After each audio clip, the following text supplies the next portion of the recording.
नमस्कार देवताओं, स्वागत है आप सभी का आज के वीडियो में। आज हम एक बहुत ही इंपॉर्टेंट टॉपिक पे चर्चा करने वाले हैं। आज मैं आपके साथ ये डिस्कस करूंगा कि अपने वास्तविक इतिहास का ज्ञान होना क्यों जरूरी है। जब भी हम इतिहास की बात करते हैं, अपने महापुरुषों की बात करते हैं, तो अक्सर अपने ही लोगों से ये सुनने को मिलता है कि क्या रखा है इतिहास में, जो बीत गया वो बीत गया, क्यों जीना है कल में, महापुरुषों के नाम पर उछलने से क्या होगा। तुम्हारे सोशल मीडिया पर इतिहास की वीडियो बनाने से, पोस्ट बनाने से किसी को कोई भी फर्क नहीं पड़ने वाला। आने वाले कल की सोचो, क्या रखा है बीती बातों में। अक्सर ये तर्क आपको अपने ही लोगों के मुंह से सुनने को मिलते हैं। दरअसल ऐसी बातें करने वाले लोग खुद ही अपनी पहचान में रुचि नहीं रखते। अपनी वास्तविक पहचान और अपने इतिहास का ज्ञान होना इसलिए आवश्यक है ताकि आप अपनी पहचान और अपनी संस्कृति को भूल ना जाओ। आप किन वीरों की संतान हो ये याद रखो। आपकी वास्तविक जड़ें क्या हैं, आपकी उत्पत्ति क्या है, इसका सही ज्ञान होना आपके लिए बहुत जरूरी है ताकि आप अपने हकों के लिए भी लड़ सको। अगर आपको अपनी वास्तविक पहचान और इतिहास का ज्ञान नहीं होगा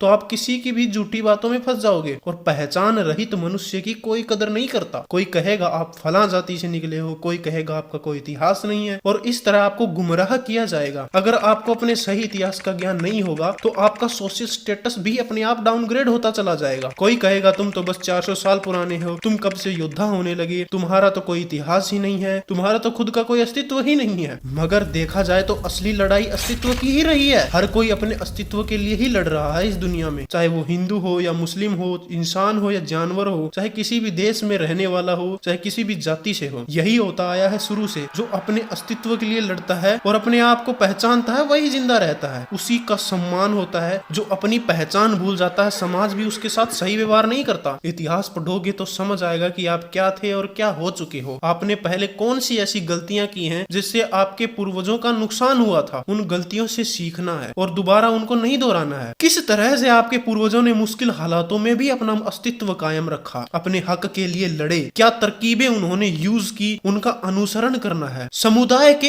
एक एक व्यक्ति द्वारा उठाया जाने वाला कदम पूरे समुदाय को इफेक्ट करता है और समुदाय की पहचान हर व्यक्ति के जीवन को पर्सनली प्रभावित करती है। आपकी जातीय पहचान ही यह डिसाइड करती है कि समाज में आपके साथ कैसा सलूक किया जाएगा। मगर इतिहास का ज्ञान होने का मतलब यह भी नहीं है कि आप अपने राजा महाराजाओं के नाम पर उछलते फिरो, अपने आप को सबसे महान समझने लगो। बिल्कुल भी नहीं। याद रहे, इतिहास का ज्ञान होने का यह कतई मतलब नहीं है कि आप घमंड करने लग जाओ। आज के युग में कोई भी किसी से कम नहीं है।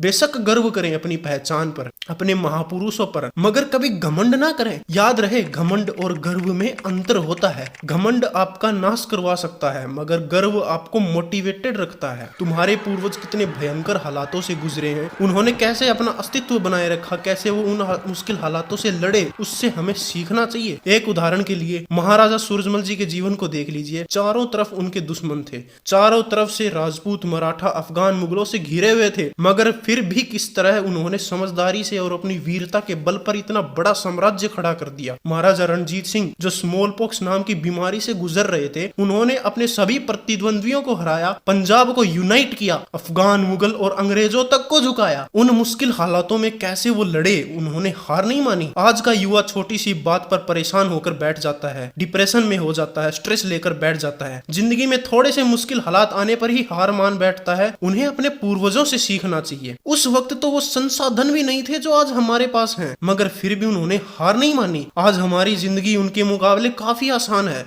संघर्ष बदल चुके हैं बेशक, मगर हौसला उनके जैसा रखने की जरूरत है आज भी। अपने महापुरुषों के बारे में पढ़ने से, उनके शौर्य और समझदारी के बारे में पढ़ने से इंसान को हिम्मत मिलती है, मोटिवेशन मिलती है। तुम उन वीरों का खून हो जिन्होंने कभी हार नहीं मानी थी, तो तुम कैसे हार मान सकते हो। यही कुछ वजहें हैं जिस वजह से अपने वास्तविक इतिहास का ज्ञान होना जरूरी है। अपने पुरखों से सीखो, आखिरी सांस तक लड़ना, समय की कद्र करो, वरना ये समय तुम्हारी कद्र नहीं करेगा। जो कौम अपनी संस्कृति और अपने इतिहास को भुला देती है, इतिहास उसको भुला देता है। इतिहास वो इकलौता मुद्दा है जिसके आधार पर हम कौम को हर जगह से एकजुट कर सकते हैं। अपने इतिहास को जानो और जिंदगी में कुछ ऐसे महान काम करो कि तुम्हें भी इतिहास के पन्नों में गिना जाए। अपने पुरखों की तरह जिंदगी में कामयाब बनो ताकि आने वाली पीढ़ी तुम्हें अपना आइडल मान सके।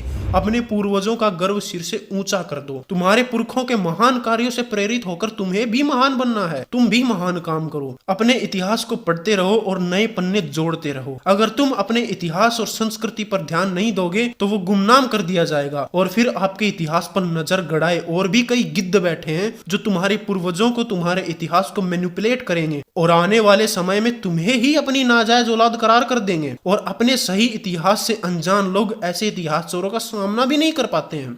अगर ध्यान नहीं दोगे तो तुम्हारी पहचान खो जाएगी, समाज में आपको हीन समझा जाएगा। इतिहास पर भी ध्यान दो और वर्तमान पर भी। जिंदगी में संतुलन बनाकर रखो क्योंकि जीवन में दोनों ही चीजें जरूरी हैं। अगर तुम अपना इतिहास नहीं समझो पाओगे तो तुम्हारा भविष्य भी अंधकार में होगा। बस मैं इतना कहना चाहूंगा कि अपने इतिहास को पढ़ो, अपने आप को जानो, अपनी संस्कृति को समझो, क्योंकि अगर तुम ध्यान नहीं दोगे तो कई जालसाज गिद्ध तो तैयार ही बैठे हैं। अपने इतिहास से सीखो। इतिहास ही तुम्हें बताएगा कि तुम क्या थे और क्या बन चुके हो, किस तरह से तुम्हें अपना उत्थान करना है, कौन सी गलतियां हैं जो तुम्हें नहीं करनी है।